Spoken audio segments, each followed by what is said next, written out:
ലക്ഷ്മണ, നമുക്ക് പോകാം. ജ്യേഷ്ഠ, അല്പസമയം കൂടി. സീതാദേവി അവിടെ ഒറ്റയ്ക്കാണ്. അയ്യോ, നമുക്ക് വേഗം പോകാം. ഈ രാമലക്ഷ്മണന്മാരെ കുറച്ച് ദിവസങ്ങളായി ഞാൻ വീക്ഷിക്കുന്നു. ഇതിലൊരുവനെ എനിക്ക് വിവാഹം ചെയ്യണം. കൂടുതൽ നല്ലത് രാമനാണ്. എന്നെ ഇഷ്ടപ്പെടുമോ? ഈ രൂപത്തിലാകുമ്പോൾ കുഴപ്പമില്ലല്ലോ. എന്നെ ഉറപ്പായും സ്വീകരിക്കും. അല്ലയോ രാമ, ഞാൻ ശൂർപ്പണഖ. ആയിക്കോട്ടെ.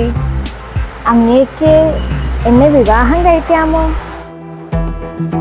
ഭവതിയുടെ ആഗ്രഹം നാം മാനിക്കുന്നു. പക്ഷേ ഞാൻ ഏകപത്നി വ്രതനായ ശ്രീരാമസ്വാമിയാണ്. എനിക്ക് പത്നി ഒന്നേയുള്ളൂ, സീത. അല്ല, അങ്ങ് അങ്ങനെ പറയരുത് ശ്രീരാമസ്വാമി. അങ്ങ് അങ്ങനെ പറയരുത്.